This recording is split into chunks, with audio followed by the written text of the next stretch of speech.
Hi guys, good afternoon.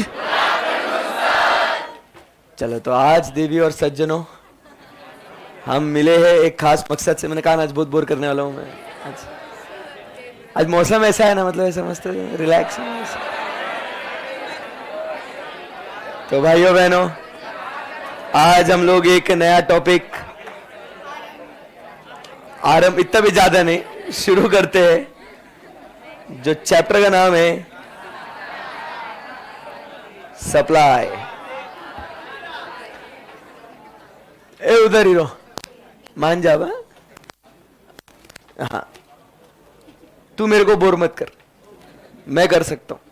चलो तो आज हम लोग शुरू करेंगे, आज बातचीत करेंगे a new chapter, new topic supply, जो आज या कल में खत्म हो जाएगा। हाँ, छोटा है रे सप्लाई, यकीन ही नहीं है मेरे पे। नहीं, कर लो, चेक कर लो, जाओ। कमाल है यार, मतलब भाई बोल रहे हैं ऐसे कि नहीं है, छोटा है तो नहीं, हम देखेंगे, हम चेक करेंगे। मतलब फीस भरी है, हर्षद सर से इकोनॉमिक्स पढ़ना है, फिर भी भरोसा नहीं है, बताओ, हद है। चल, तो अब बात करेंगे सप्लाई के बारे में। तो व्हाट इज सप्लाई? ध्यान से सुनना। द टर्म सप्लाई मैं पढ़ा रहा हूं आज, एकदम फुल, एकदम नो हंसी मजाक, फुल एकदम serious. The term supply refers to the amount of good or service that the producers are willing and able to offer to the market. आएगा। The term supply refers to the amount of good or service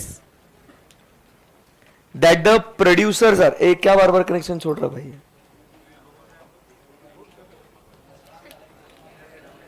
The term supply, इधर कुछ ये करना होगा तो देख ले। Please connect to video source. Sir क्या कर रहे हैं आप सर? अंकुश भैया,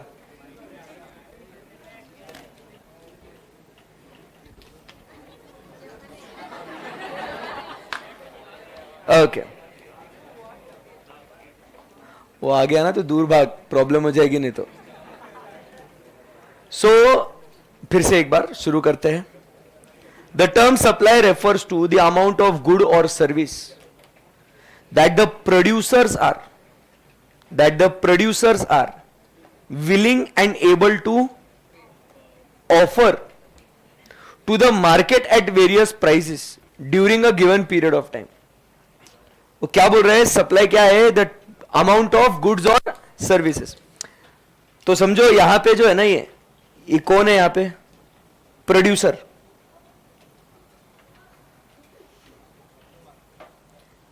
सो ये कौन है यहां पे? प्रोड्यूसर। शंकर इतना बड़ा आदमी नहीं हुआ कि प्रोड्यूसर बन जाए करके, ठीक है। सो द टर्म प्रोड्यूसर, यहां पे ये जो है ना, ये प्रोड्यूसर है, एंटरप्रेन्योर, बिजनेसमैन, कोई भी, ठीक है। ये ध्यान दो तुम लोग। तो ये जो कौन है? ये व्यक्ति जो है ना आपके सामने, प्रोड्यूसर है, प्रोड्यूसर। तो ये प्रोड्यूसर, पहले तो ध्यान में रखना, सप्लाई कौन करने वाला है? प्रोड्यूसर। इतना ध्यान में रखना, ये एमसीक्यू के लिए बहुत इंपॉर्टेंट है। Demand is done by consumer, supply is done by producer. आई बात समझ में? तो in order to make supply, अब ध्यान से सुनना, इसमें क्या होनी चाहिए? सबसे पहली बात तो there should be what? Number 1, बोलते क्यों नहीं? विलिंगनेस होना चाहिए, सप्लाई करने के लिए विलिंगनेस होना चाहिए। वो गुड्स या सर्विसेज की बात करें ना, पहले तो क्या होना चाहिए? विलिंगनेस होना चाहिए साहब। अब जैसे फॉर एग्जाम्पल आप समझ लो, देखो मेरे को यहां पे बुलाया कि बोले, मतलब हर्षद सर जाओ यार, तुम वो इकोनॉमिक्स पढ़ाओ बच्चों को, फाउंडेशन इकोनॉमिक्स पढ़ाना है, ये डिमांड सप्लाई ऐसा वैसा। यार मतलब मैं भी तो इंसान हूं ना यार, मतलब ऐसे तुमको भी कैसे कभी कोई बोर होता ना ऐसे, ये क्या सर वो लेक्चर को आने का है यार, मतलब लेक्चर अटेंड करने का, ऐसा प्रवचन सुनने का, ऐसा। इमेजिन करो ना, मैं भी तो इंसान है यार, मेरे को भी बोर होता होगा ना। मैंने कहा ना आज इसके लिए बोर करने वाला मैं आपको, मतलब क्या है, मतलब मौसम देखो कितना मस्त है, हाँ हाँ, तो आप समझो बात को, इतना मस्त मौसम है, माहौल बना है, बारिश का मौसम हो रहा है एकदम, हाँ मतलब, और अपन क्या कर रहे हैं जिंदगी में? ये इधर चार दीवारी के अंदर बैठे हैं, पढ़ाई कर रहे हैं। ये क्या फन है क्या जीवन में? है ना, सही है ना? तो अब आप सोचो, मुझे सप्लाई करना है सर्विस को, बट अगर मुझे इच्छा ही नहीं है, मेरे को नहीं पढ़ाना ही नहीं मेरे को, तो क्या वो सर्विस हम लोग प्रोवाइड कर सकते हैं क्या? नहीं सर। तो भाई साहब, आप समझने की कोशिश करो, अगर कोई भी प्रोडक्ट या कोई भी सर्विस अगर सप्लाई करनी है, समझे बात को, कोई भी गुड्स या कोई भी सर्विसेज को प्रोवाइड करना है, सप्लाई करना है, तो सबसे पहले उस प्रोड्यूसर की क्या होनी चाहिए? विलिंगनेस होनी चाहिए, उसकी इच्छा होनी चाहिए मालिक। अरे बाकी सब 100 चीजें सब रेडी है, बट अगर उस इंसान का विलिंगनेस ही नहीं है, अगर उस इंसान की इच्छा ही नहीं है कि आपको वो गुड्स या सर्विसेज प्रोवाइड करे, तो क्या वो कभी जिंदगी में सप्लाई कर सकता है क्या? नहीं कर सकता। अब मान लो मैं जा रहा, मेरे को नहीं खेलने का तुम्हारे साथ, मेरे को मैं जा रहा, मैं तो वो जो अरे नहीं जा रहा, मैं यही हूं मैं। तो अगर मान लो, अगर मेरी इच्छा ही नहीं है, मैं जा रहा है यहां से, ऐसा मत बोलो जाओ फिर यार, कुछ तो इज्जत रखोगे सालो। तो मान लो गया मैं ऐसे काल्पनिक दुनिया में, जिसका वास्तविक में कोई संबंध नहीं है, ठीक है? तो अगर मैं गया, ठीक है ना, तो मुझे एक बात बताओ, तो क्या मैं वो सर्विस प्रोवाइड कर सकता हूं क्या? No sir. तो सबसे पहले there should be what? Willingness. आई बात समझ में आपको? अब मान लो फॉर एग्जाम्पल, अब भाई विलिंगनेस फुल, एकदम फुल इच्छा है, सही है ना, तभी जाके कहानी आगे बढ़ सकती है।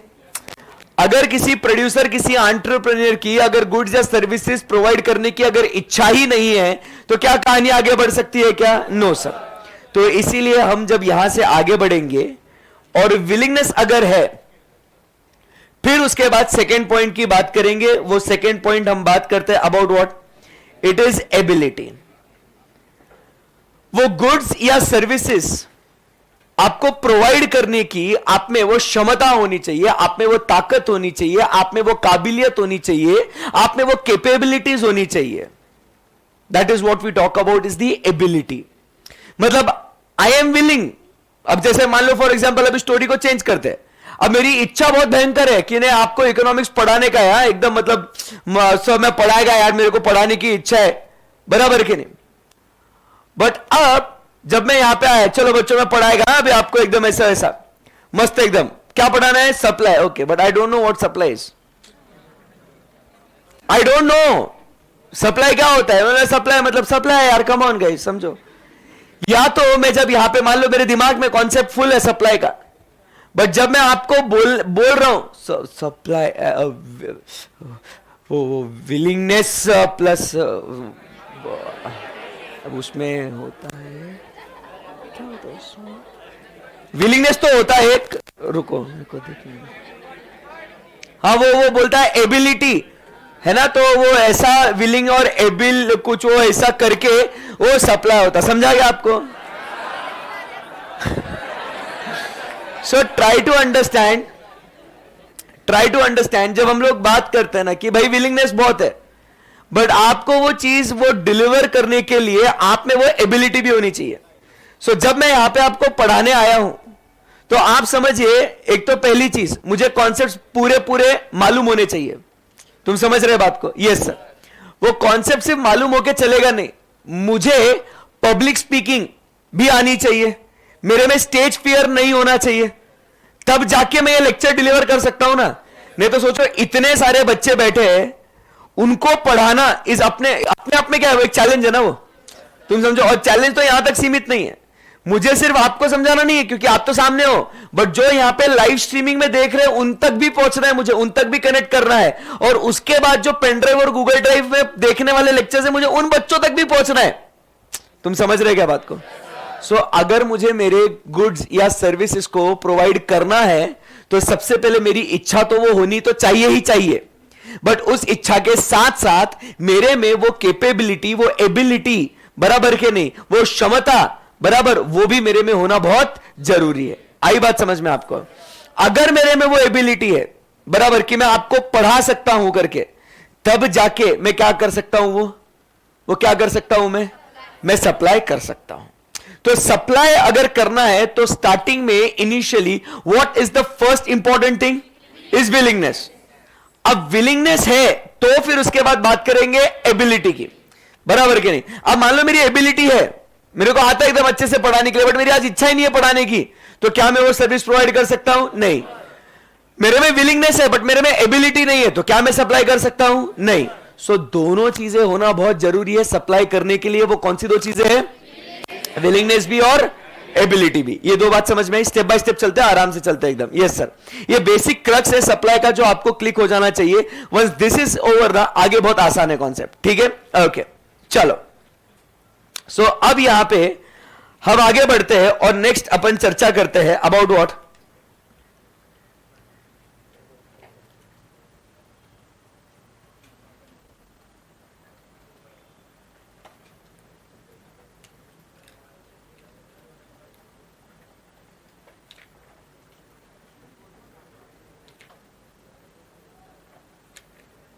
एक सेकेंड है।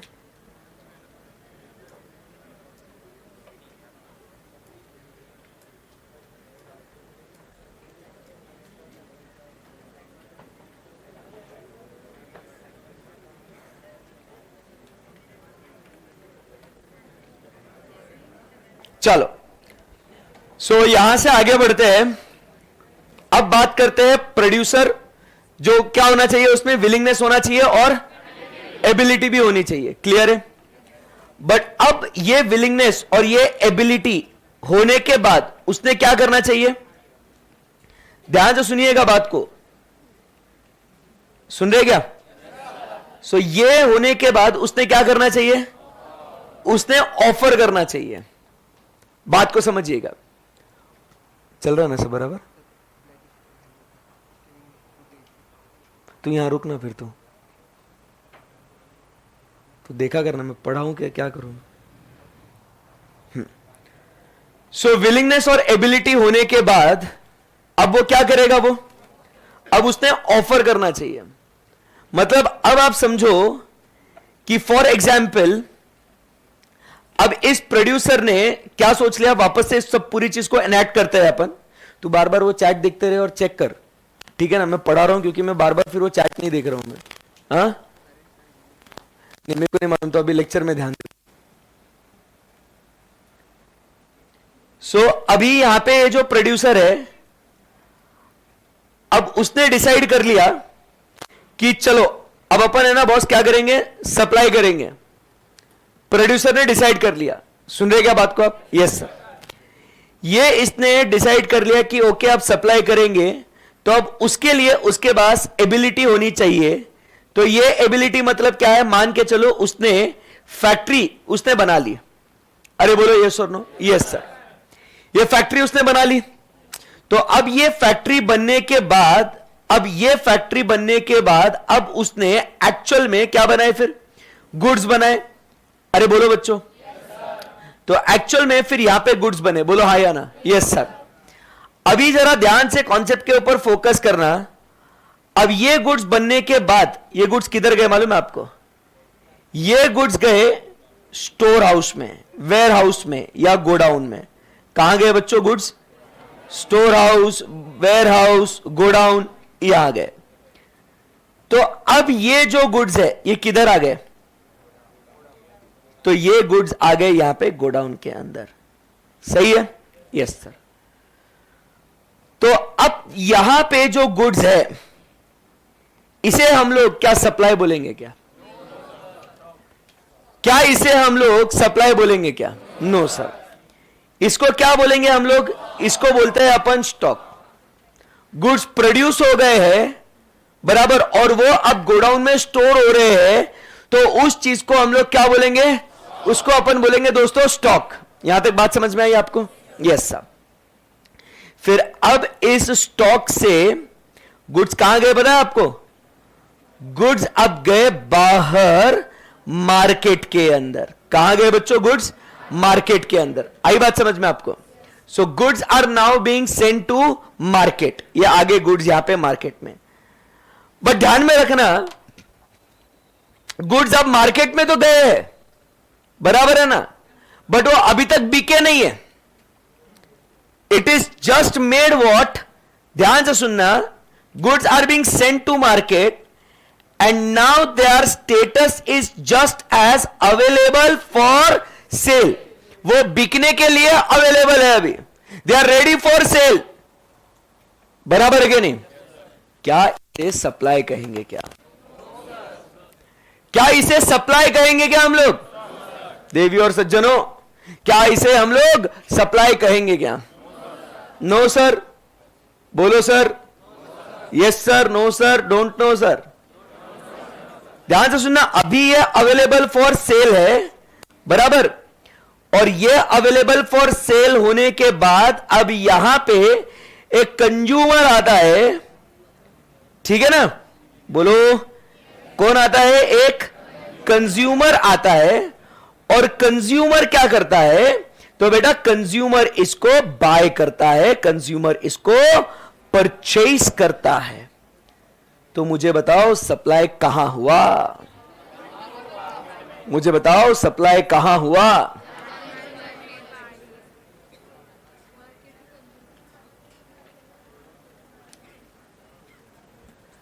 सप्लाई हुआ या नहीं हुआ? बताओ, बोलो, कहां हुआ सप्लाई? मार्केट में जाने के बाद या कंज्यूमर ने परचेस करने के बाद?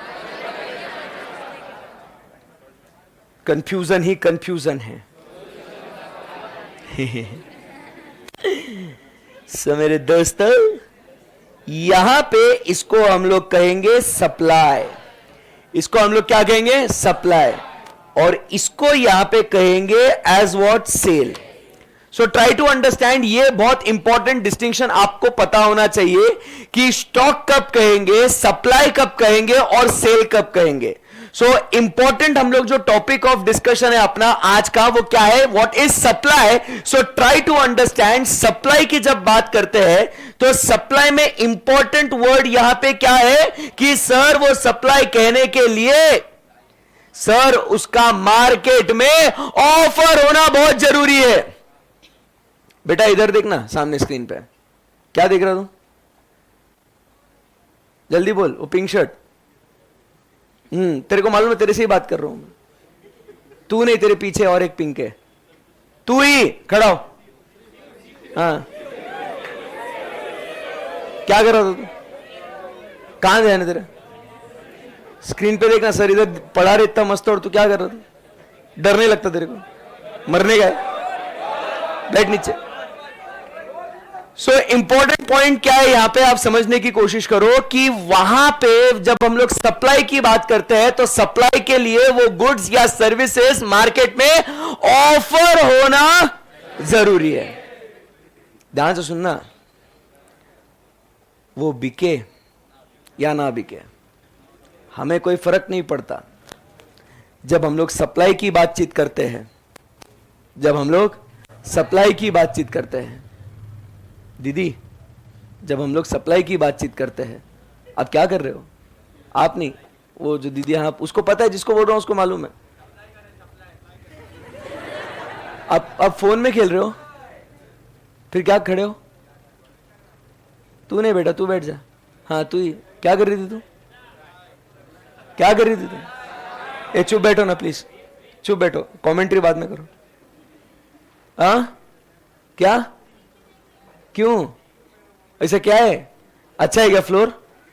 आ जा इधर, इधर खड़े रह के नीचे देखती बैठ. तुम लोग पागल हो कह रहे? मैं इतना काय को लिख रहा था नीचे देखने के लिए?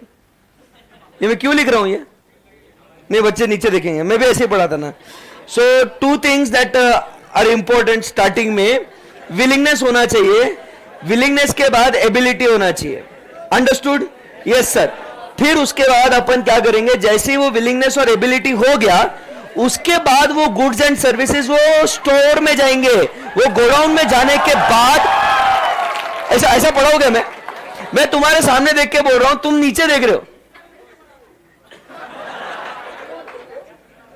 अरे मत कर भाई, बैठ नीचे. सो इंपॉर्टेंट पॉइंट यहां पे क्या कह रहे हैं हम लोग वहां पे कि it should be made available for sale, it should be offered for sale. See try to understand whatever is being offered may or may not be sold. मेरी बात को ध्यान से सुनना. What ever is offered may or may not be sold. आई बात समझ में. But वो सप्लाई कहलाने के लिए उसका क्या होना जरूरी है. सुनाई नहीं आया मेरे को. उसका क्या होना जरूरी है. उसका ऑफर होना जरूरी है मार्केट में. It should be made available for sale. आई बात समझ में. आप समझो बात को. मैंने बैच अनाउंस करी, मेरे में विलिंगनेस है, एबिलिटी भी है. अब मैंने बैच अनाउंस करी.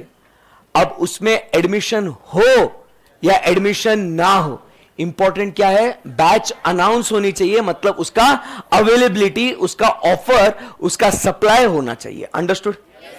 कोई डिफिकल्टी यहां पे. तो सप्लाई किस चीज को कहते हैं, क्या यह बात आपको समझ में आई क्या. क्लियर एकदम. Whatever is supplied may get sold or even it may remain unsold. So precondition for supply is not sale. Precondition for supply is that it should be made available for sale. आई बात समझ में आपको. Clear है. इसमें किसी को कोई दिक्कत नहीं है ना. ओके, परफेक्ट है, परफेक्ट है. चलो. सो अब यहां पे हम लोग आगे बढ़ते हैं और एक मैं क्वेश्चन आपसे पूछता हूं. सप्लाई इज अ, सुन रहे क्या आप. Supply is a dash concept. अच्छा, पता है आपको ये.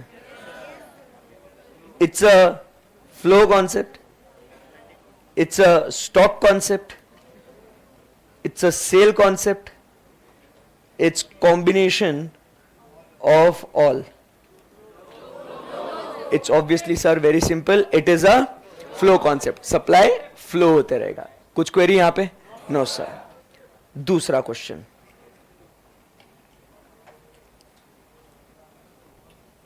Supply, which of the following statement is true.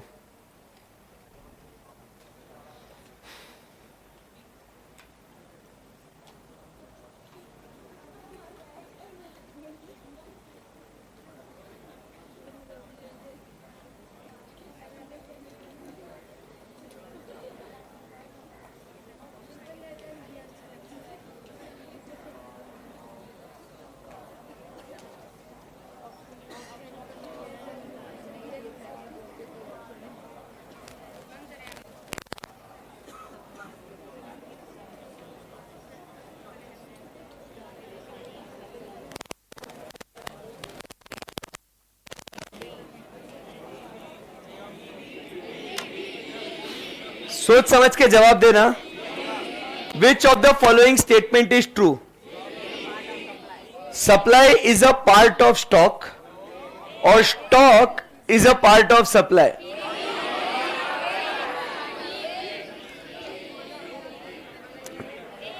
सी और डी तो नहीं है मालिक, मतलब तो फालतू ऑप्शन है, वो तो जबरदस्ती दे रखे. अब जो डिस्कशन करना है अपने को, वो डिस्कशन है किसके अंदर, ए और बी के अंदर.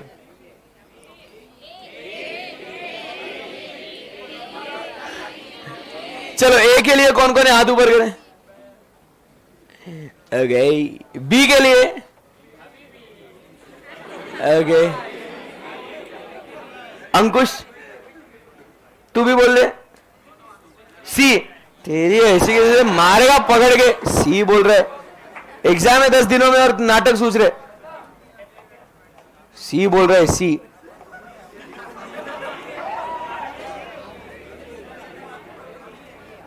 दस दिन में पेपर है, ऐसे आंसर दे रहा. बस रे, बोर हो गया अब. चलो बताओ.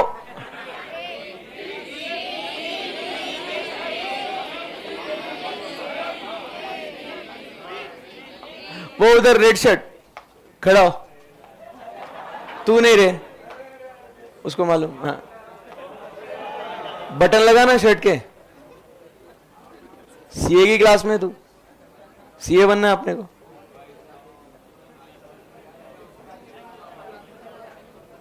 हाँ बता बेटे, इधर आ तू, आना।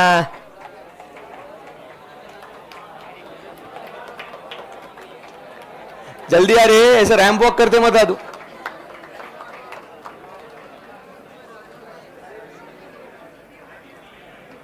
आज मेरा बच्चा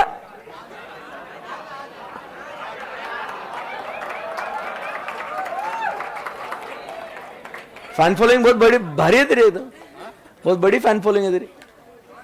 आ जाए। अच्छा डॉन है, हाँ यार दोस्ती करनी पड़ेगी फिर इससे, इसको सुपारी देनी पड़ेगी फिर। हाँ बेटा बोलो, आंसर क्या है? हाँ बी। अरे बोल रहे बी क्यों? Stock is a part of supply.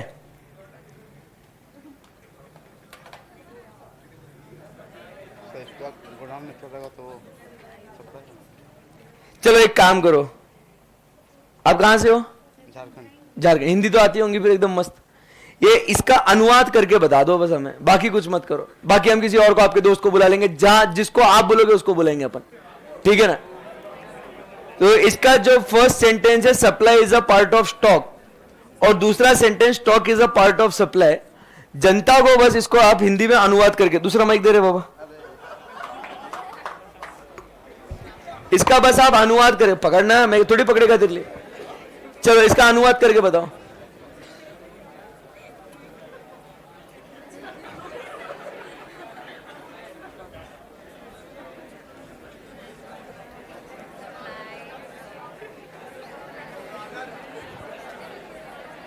अरे बाबू इसका ट्रांसलेशन करके बता, ऐसे क्या कर रहा तू?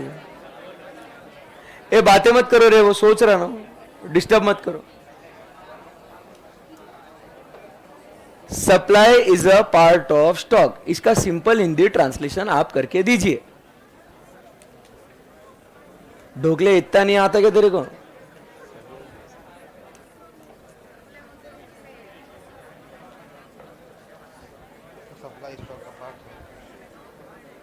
अच्छे से माइक में बोल, अरे बोल, सीए बनना है ना, ये यहां से शुरुआत है ये। चलो बोलो फटाफट। ये अगर ये नहीं बोला तो मैं सही में जा रहा फिर आज, फिर मैं अज्यूम कर लिया कॉन्सेप्ट खत्म हो गया था। ए कंट्रोल कर, हाँ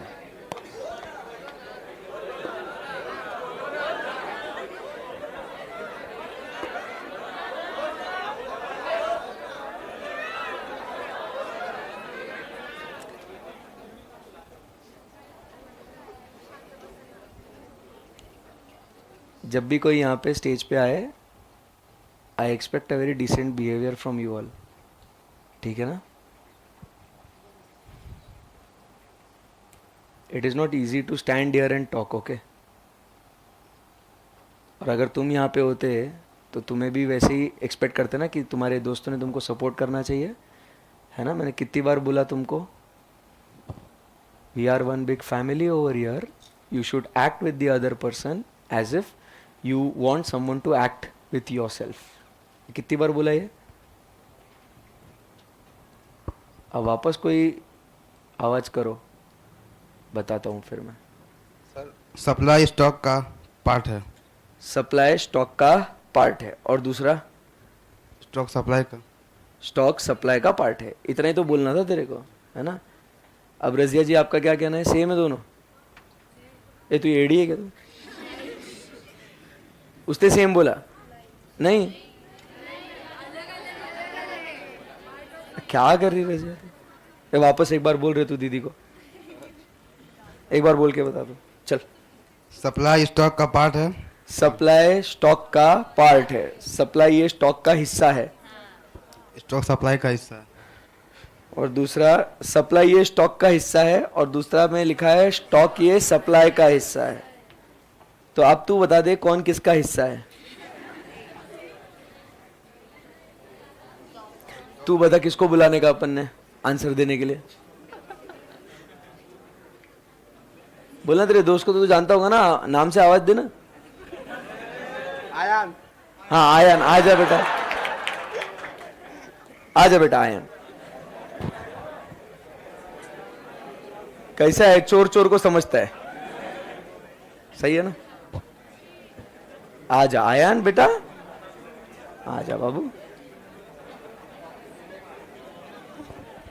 हाँ, तेरा नाम क्या बेटा? नहीं नहीं, आपका नाम? आदर्श। आदर्श बेटा, हम आपसे बाद में बात करेंगे, आप जाइए, आपका आसन ग्रहण कीजिए। आओ बेटा आयन। Yes sir. हाँ, खड़े हो जाइए। हाँ, अब आपके दोस्त ने आपको अनुवाद करके बताया supply is a part of stock, मतलब वो कह रहा है सप्लाई ये स्टॉक का हिस्सा है, दूसरा बोलता है स्टॉक ये सप्लाई का हिस्सा है। अभी आप बताओ कौन किसका हिस्सा है? स्टॉक सप्लाई का हिस्सा है। स्टॉक सप्लाई का हिस्सा है? मेरे हिसाब से नहीं नहीं, किसी के भी हिसाब से हो, आप आपका आंसर दीजिएगा। ये पब्लिक क्या पागल हो गई है? B. B, stock is a part of supply. पक्का आपके हिसाब से? अब आपका हिसाब निकालता है। इधर देखो, हाँ बेटा, ये देखो, ये इधर आके फाड़ फाड़ के सब लोग भी। आदर्श बेटा किधर है? हाँ बेटा, आप भी देखना स्क्रीन पे, ठीक है? हाँ जी बेटा, स्टॉक में से क्या निकला है? सप्लाई। तो सप्लाई किसका हिस्सा हुआ? स्टॉक का। अच्छा, बट सर। अरे काय बट है? Okay sir. ए, कैसे? आपने बोला ना सर, मैं कुछ भी बोलेगा? आप जो बोलो वो ठीक। ऐसा थोड़ी है, कल चल के मैं कुछ गलत गलत बोला तो वो भी ठीक। ऐसा ऐसा नहीं होता रे, भाई ने बोला करने। ऐसा नहीं होता है, वो सब बोलने की बात है। Okay sir. सोचना, स्टॉक सप्लाई, सप्लाई बाद में, स्टॉक पहले। स्टॉक सप्लाई का तो सप्लाई कहाँ से हुआ? स्टॉक से। तो सप्लाई किसका हिस्सा है? स्टॉक का। तो अब यहाँ आएंगे अपन। हाँ, तो ए। हाँ, ए। तो आप बताओ। हाँ, ए सप्लाई स्टॉक का हिस्सा है। सही है ना? सही है। तो supply is a part of stock. जा बेटा, थैंक यू सर। ऐसा तो ऐसा हिसाब लगाने का, दिमाग लगाने का, बाकी हिसाब नहीं लगाने का, समझा क्या? ये समझा क्या तेरे को आदर्श? क्या है आंसर? वो अभी तक आइडिया नहीं है उसको, वो बोल रहा मैं यहाँ क्या कर रहा हूँ, मेरे को कुछ आइडिया नहीं है। तो आंसर क्या है दोस्तों? ए। तो जो लोग बी बोल रहे थे, आप समझिए बात को। How can stock become a part of supply? पहले आप क्या करते हो? पहले आप स्टॉक क्रिएट करते हो और उस स्टॉक में से क्या निकलता है? सप्लाई। सो क्या हुआ यहां पे कि supply is a part of stock because supply is generated out of stock. आई बात समझ में आप सबको? बोलो ना। सो ऐसे क्या होता है, ये छोटी छोटी चीजें हम लोग को डिस्कस करना बहुत जरूरी है। Reason is pretty simple, exam में अपने पास इतना समय नहीं है इन कंफ्यूजिंग वर्ड्स को, लाइंस को पढ़ने के लिए, बराबर के नहीं? सो एकदम क्लियर अपना यहां पे समझ में आता है कि यहां पे गुड्स बने जो गोडाउन में गए, तो ये स्टॉक हो गया, और इस स्टॉक में से फिर हमने क्या किया? सप्लाई। तो ये सप्लाई किस में, किसका हिस्सा है? ये स्टॉक का हिस्सा है ना। तो supply is a part of stock. आई बात समझ में आपको? अरे anyone, any query? No sir, आसान है एकदम? Yes sir. चलो, अभी भी पूछ रहा हूं, किसी को डाउट है, कुछ क्लैरिटी अगर चाहिए, अभी भी नहीं समझ में आया तो यू कैन आस्क। बोलो कुछ। यस, ऑल गुड, ठीक है। So the two important points that apply to supply. The two important points that apply to supply are: supply refers to what the firms offer for sale and not necessarily to what they succeed in selling. What is offered may not get sold. क्या ये हमने discussion कर लिया था क्या?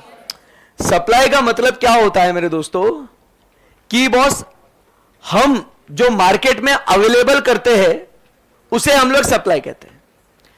The precondition is just to make it available for sale. आदर्श में भगा देगा बेटा? हाँ, नहीं, फोन नहीं मिल रहा तेरा, जा बाहर जाके ढूंढ ले जा।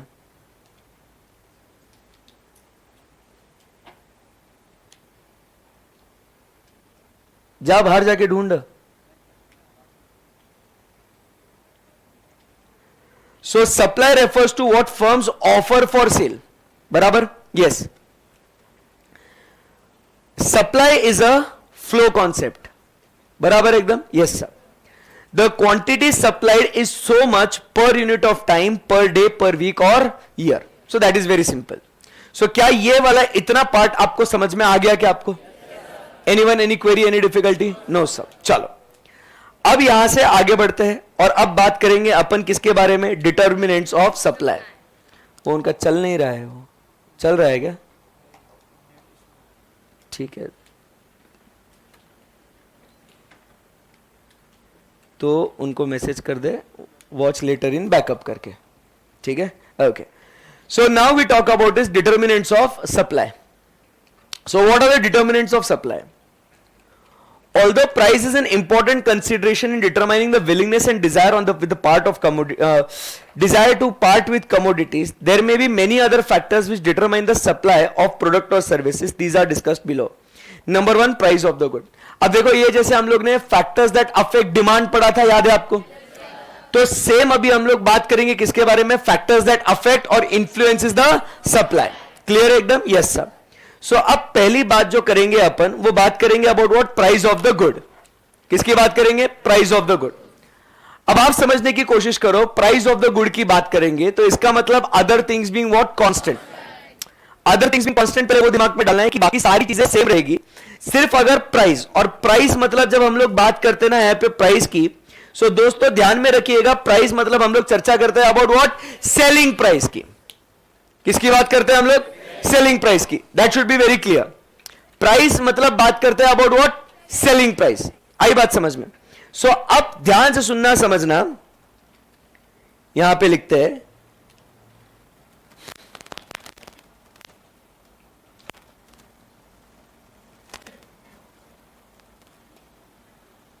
Factors that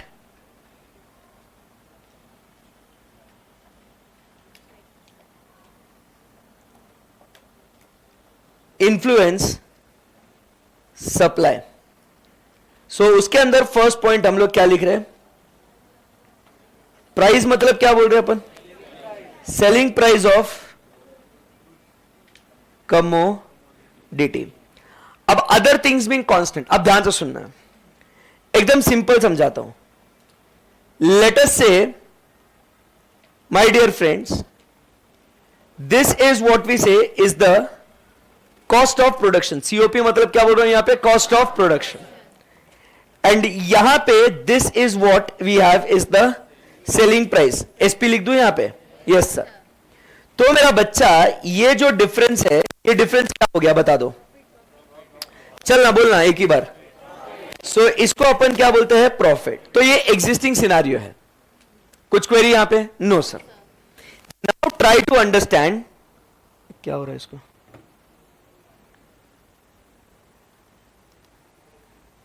now try to understand. अगर यहां पे इसका सेलिंग प्राइस बढ़ जाता है and this is selling price 1, तो क्या हो जाएगा? तो क्या हो जाएगा? आपका जो प्रॉफिट है, ये प्रॉफिट क्या हो जाएगा? ये प्रॉफिट बढ़ जाएगा. तो what will happen to the willingness to make the goods and services available? क्या हो जाएगा? बढ़ेगा या कम होगा? बढ़ेगा. सो इसीलिए हम लोग यहां पे क्या कहते हैं? कंक्लूजन क्या बोलेंगे फिर बताओ? अगर प्राइस बढ़ेगी तो सप्लाई भी बढ़ेगा, और प्राइस कम होगा तो सप्लाई कम होगा. क्योंकि कॉस्ट अगर सेम है और उसके वजह से अगर प्राइस बढ़ गई, सो आपका प्रॉफिट बढ़ेगा. सो वो एक अलग मोटिवेशन रहेगा ना कि यार अपना प्रॉफिट, ये बेच के प्रॉफिट ज्यादा मिलेगा, तो भाई अपन इसको क्यों ना ज्यादा अवेलेबल करवाए. समझे बात को? बट अगर भाई प्राइस अगर कम हो गया तो आपका प्रॉफिट मार्जिन कम हो जाएगा. तो वो motivation, willingness to make it available for sale in the market, वो उतना रहेगा क्या? नहीं रहेगा. तो वो आपका सप्लाई भी आप क्या कर दोगे? कम कर देंगे. आई बात समझ में आपको? Yes sir. So other things being constant, हम लोग ने फर्स्ट पॉइंट क्या देखा, क्या समझा, क्या सीखा दोस्तों? कि अगर यहां पे आपकी प्राइस बढ़ जाती है तो आप सप्लाई भी बढ़ाओगे. अगर आपकी प्राइस कम हो जाती है तो आप सप्लाई भी कम करोगे. आई बात समझ में आपको? Yes sir. Shall we proceed from here? Yes sir. Okay, very good. Second point क्या बोलता है बेटा? बोलो. Price of related goods. Price of related goods. अब ये भी समझो एकदम अच्छे से, प्राइस ऑफ रिलेटेड गुड्स। अब एकदम सिंपल है, जैसे फॉर एग्जाम्पल अगर मान लो यहां पे मैं जो है यहां पे सीए फाउंडेशन का आपको पढ़ा रहा हूं इकोनॉमिक्स, और यहां पे सीएस डबल ईटी मालूम है आपको, तो सीएस डबल ईटी में भी सब्जेक्ट है इकोनॉमिक्स, बोलो ना। तो दोनों जगहों पे ये सेम सब्जेक्ट चलता है, इकोनॉमिक्स इकोनॉमिक्स, सही है एकदम, yes. Now other things being constant, मतलब अब देखो मेरे को फाउंडेशन का इकोनॉमिक्स पढ़ाने बोलो या मेरे को सीएस डबल ईटी का इकोनॉमिक्स पढ़ाने बोलो, मेरे को खर्चा सेम है, मेरे को खर्चा सेम ही है ना, बराबर है कि नहीं? Yes sir. अब ध्यान से सुनना समझना, जब अपन फीस की बात करते हैं, लेट अस से सीए फाउंडेशन इकोनॉमिक्स की फीस 10,000 है, सुन रहे क्या बात को, और सीएस डबल ईटी की फीस है 5,000।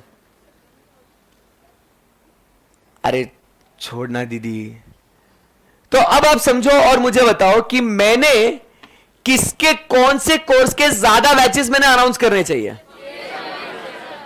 अनाउंस करने चाहिए किसके ज्यादा बैचेस, सीए फाउंडेशन। क्यों? क्योंकि मुझे इसमें ज्यादा पैसा मिलेगा, बराबर। तो यहां पे इस केस में सर आपने सीए फाउंडेशन की बैचेस ज्यादा अनाउंस करनी चाहिए और सीएस डबल ईटी के आपने बैचेस कम अनाउंस करनी चाहिए। ऑन दी अदर हैंड, अगर मान के चलो यहां पे इकोनॉमिक्स की फीस 5,000 है और यहां पे इकोनॉमिक्स की फीस 10,000 है, तो बताओ मैंने क्या करना चाहिए? मैंने सीए फाउंडेशन की कम और सीएस डबल ईटी की ज्यादा बैचेस अनाउंस करनी चाहिए, बोलो हाँ या ना। तो क्या मेरा प्राइस ऑफ, अभी ये जो प्रोडक्ट है, आप लोग सुन रहे हो, ये जो प्रोडक्ट है सीएस डबल ईटी इकोनॉमिक्स, ये कौन सा प्रोडक्ट है? रिलेटेड प्रोडक्ट है, अरे बोलो ना। और क्या इस रिलेटेड प्रोडक्ट के प्राइसेस के वजह से अपने ओरिजिनल कमोडिटी का सप्लाई कम या ज्यादा हो सकता है क्या? सिंपल सी बात है, बोलो यस और नो। सो मुझे बताओ, अगर रिलेटेड कमोडिटी का प्राइस बढ़ा, other things being constant, related commodity का प्राइस बढ़ा तो उस रिलेटेड कमोडिटी का सप्लाई बढ़ाएंगे और ओरिजिनल का सप्लाई घटाएंगे, कम करेंगे। क्लियर है? And vice versa. Concept clear है एकदम? Yes sir. चलो आगे बढ़ते हैं। नेक्स्ट बोलो, थर्ड पॉइंट, एक एक चीज। अच्छा, पढ़ने का बोल रहे हैं आप, चलो। First point, price of the good, ceteris paribus, the higher the relative price of the good, the greater the quantity of it that will be supplied. This is because the good and services are produced by the firm in order to earn profit, and other things being constant, profits rise if the price of the product rises. आई बात समझ में आपको? Yes sir. उसके बाद price of related goods. If the price of other goods rise, they become relatively more profitable. तो यहां पे related commodity मतलब कौन सा था मेरा? CS double ET economics. अगर उसकी प्राइस बढ़ गई तो वो मेरे लिए ज्यादा प्रॉफिटेबल होगा to the firm to produce and sell the good in question. It implies that if the price of Y rises, the quantity supplied of X will fall and automatically the supply of Y will rise. Simple सी बात है एकदम. Yes sir. For example, if the price of wheat rises, the farmers may shift the land to wheat production and away from corn and soybean. Simple सी बात है एकदम. Yes sir. Next, अब बात करेंगे किसके बारे में बच्चों? Prices of factors of production. किसकी बात करते हैं अभी? Prices of factors of production. Now what is this prices of factors of production? मतलब ही फैक्टर्स ऑफ प्रोडक्शन मतलब अब हम यहां पे बोल रहे हैं किसके बारे में? कॉस्ट ऑफ प्रोडक्शन के बारे में. अभी आप मुझे बताओ, बता सकते हैं क्या? Other things being constant, cost of production, other things being constant मतलब अब सेलिंग प्राइस सेम है, अब सेलिंग प्राइस सेम है.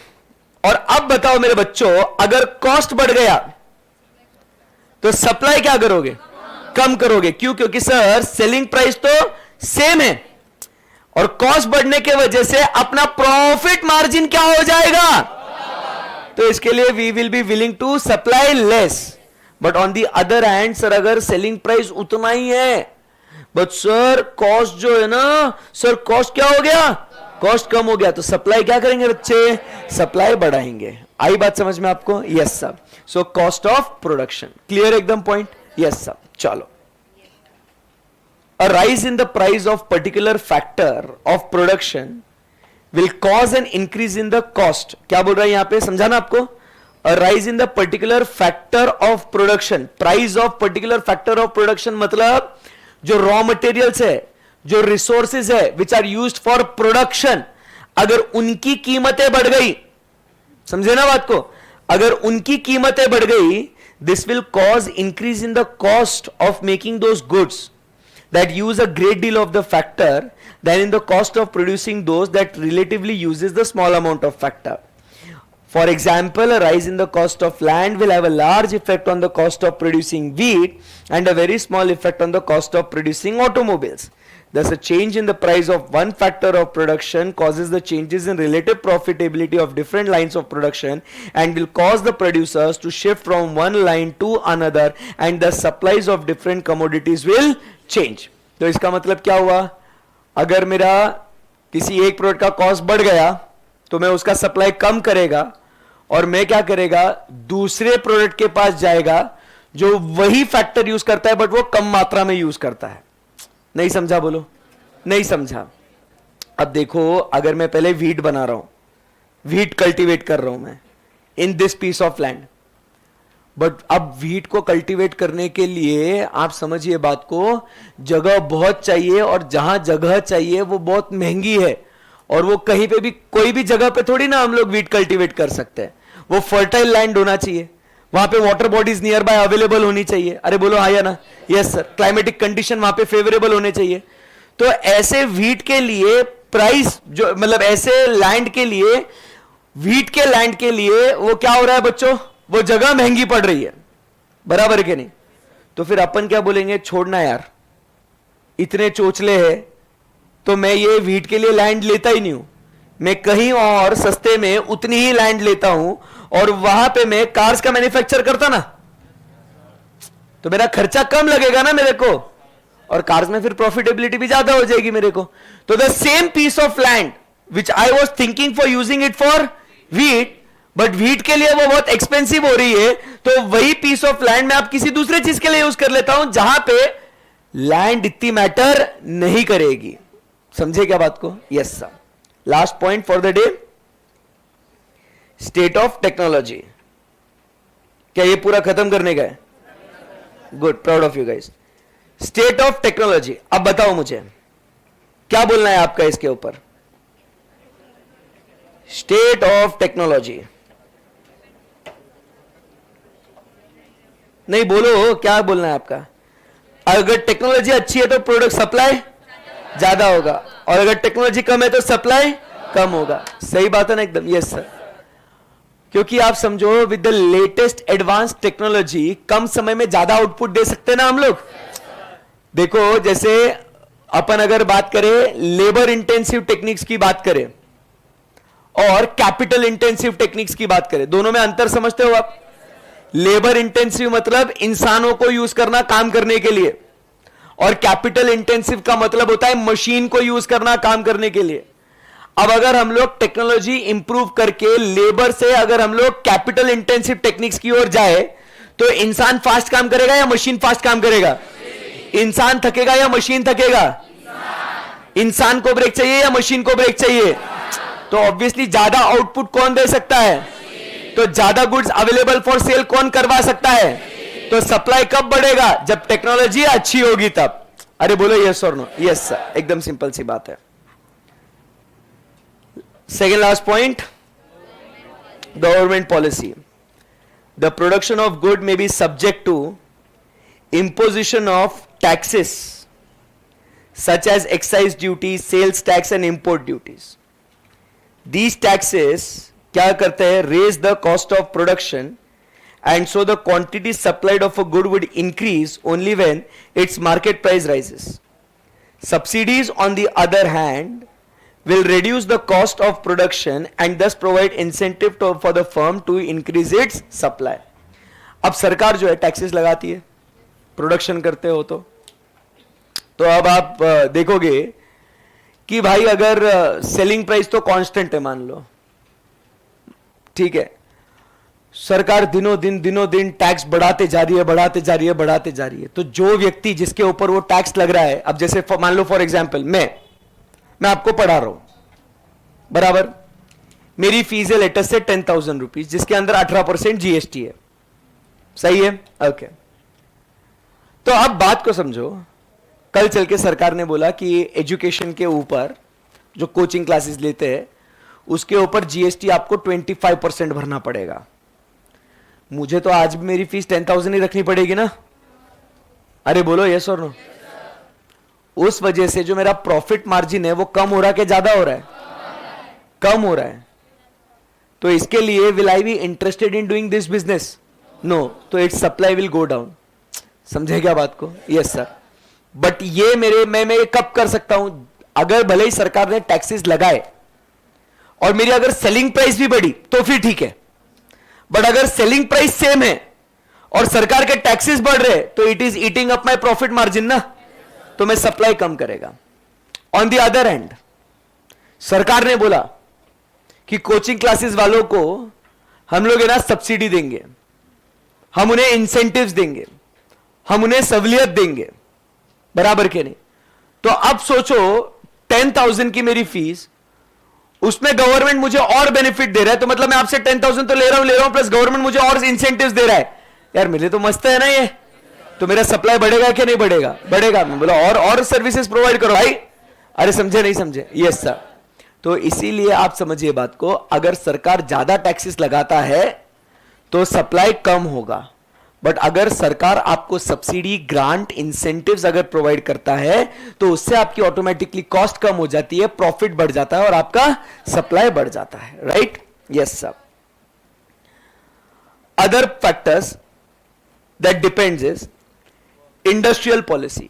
एक पॉइंट को फटाफट समझो अभी। इंडस्ट्रियल पॉलिसी, इंडस्ट्रियल पॉलिसी मतलब इंडस्ट्रीज रन करने के लिए, मतलब आपको अगर कुछ बिजनेस करना है, स्टील, ऑटोमोबाइल, बैंक, इंश्योरेंस, ये इंडस्ट्रीज हो गए ना, ये सब। आपको बैंकिंग बिजनेस करना है, आपको इंश्योरेंस बिजनेस करना है, बराबर, आपको ऑटोमोबाइल सेक्टर में बिजनेस करना है, तो भाई इसके लिए आपको जो रेगुलेटरी बॉडी है ना उससे लाइसेंस लेना पड़ता है। आपको बैंक खोलना है, डायरेक्ट खोलेगा क्या? बैंक बैठेगा इधर, चल मैं बैंक खोल रहा, तू मेरे पास जमा कर, मैं तेरे को लोन देता है, ऐसा चालू हो जाओगे क्या आप? नहीं, उसके लिए आपको आरबीआई का परमिशन लगेगा। अगर आप इंश्योरेंस का धंधा करना चाहते हो, मैं यहां पे इंश्योरेंस का धंधा करना चाहता हूं, मैं बोलता हूं बच्चों एक काम करो, सब लोग 100 रुपए प्रीमियम दो, जो फेल हो जाएगा उसको मैं 4,000 रुपए देगा, रिस्क कवर करेगा। मैं ऐसा इंश्योरेंस का धंधा शुरू नहीं कर सकता है, मेरे को insurance regulatory and development authority से मेरे को लाइसेंस लेना पड़ेगा। तो ये इंडस्ट्रियल पॉलिसी है। तो अगर सरकार लाइसेंसेस देते गई तो वो लोग धंधा करते जाएंगे और सप्लाई आपका बढ़ते जाएगा। बट अगर सरकार लाइसेंसेस नहीं देती है तो क्या हो जाएगा? बिजनेस करने वाले लोग कम हो जाएंगे, तो सप्लाई भी क्या हो जाएगा? कम हो जाएगा। उसके बाद बात करते हैं फॉरेन पॉलिसीज। फॉरेन पॉलिसी मतलब let us talk about import and export. बोलो। अब जैसे फॉर एग्जाम्पल अपन ने बोला कि भाई चाइना से अपन को इंपोर्ट नहीं करने का, पाकिस्तान के साथ धंधा नहीं करने का, अपने को अपन को नहीं खेलने का उनके साथ। तो जब अपन इंपोर्ट वहां से कम कर रहे हैं तो अपने देश में सप्लाई क्या हो रहा है? कम हो रहा है। समझे बात को? अगर अपन ज्यादा एक्सपोर्ट कर रहे हैं तो बाहर सप्लाई बढ़ रहा है, अपने देश में सप्लाई कम हो रहा है। अरे समझे बात को? Yes sir. तो ये गवर्नमेंट की फॉरेन पॉलिसीज। उसके बाद goal of the firm. Goal of the firm मतलब क्या बोलते हैं अपन यहां पे? Target of the firm. अब मान लो फॉर एग्जाम्पल मेरा टारगेट है कि मुझे इस साल फाइनेंशियल ईयर 22-23 में मुझे 1 लाख बच्चों को पढ़ाना है, या अगर मेरा टारगेट है तो मुझे एक बात बताओ, मैंने एक बैच अनाउंस करना चाहिए या 50-100 बैच अनाउंस करने चाहिए? जितना ज्यादा टारगेट उतना ज्यादा गुड्स और सर्विसेज आपने अवेलेबल करवाने चाहिए ना। तभी जाके वो बिक सकते हैं। अब मान लो मैं सिर्फ एक बैच अनाउंस करता हूं तो उसमें क्या 1 लाख का टारगेट पूरा होगा क्या? तो मैंने ऑफर कितनी बैचेस का करना चाहिए? बहुत सारे बैचेस का। समझे क्या बात को? Yes sir. Infrastructure facilities, infrastructure facilities मतलब अगर मान लो फॉर एग्जांपल यहां पे अगर अच्छा इंटरनेट है तो ही मैं मेरे लाइव स्ट्रीमिंग के स्टूडेंट्स को ऑफर कर सकता हूं ना मेरी सर्विस, तो ही सप्लाई हो सकता है ना। अगर इंटरनेट फैसिलिटी अच्छी नहीं है तो क्या मैं उन्हें ये लाइव स्ट्रीमिंग वाला मोड ऑफर कर सकता हूं क्या? Infrastructure facilities. Understood? Yes sir. Market structure, market regulated market होना चाहिए ना, सरकार के कुछ नियम और कानून होना चाहिए, बराबर। तो अगर मार्केट अच्छा है, मार्केट कंडीशंस अच्छे हैं, लोगों को धंधा करने के लिए मतलब फ्रीडम दिया जा रहा है, तो वो बिजनेस अच्छा करेंगे, सप्लाई ज्यादा करेंगे। Natural factors, weather conditions. अब बताओ अगर एकदम परफेक्ट वेदर है, एकदम बढ़िया बारिश हो गई, बढ़िया धूप है, एकदम फसल अच्छी हो गई, बताओ मुझे क्या एग्रीकल्चर प्रोड्यूस का सप्लाई अच्छा होगा कि नहीं होगा? बट अगर अचानक से तूफान आंधी ये आ गई तो जो भी अपना एग्रीकल्चर प्रोड्यूस है वो सब खराब हो रहा है, वो बाढ़ आ गई, फ्लड्स आ गए, तो क्या हो गया? यहां पे अपना एग्रीकल्चर प्रोडक्शन खराब हो गया, तो उसके से सप्लाई क्या हो जाएगा? कम हो जाएगा। Natural factors. Understood? Yes. So these are the different things that affects your supply. Easy एकदम? Yes sir. Will meet tomorrow and will discuss about law of supply, right? Yes sir. Thank you very much. See you guys tomorrow. Have a great day ahead. Thank you.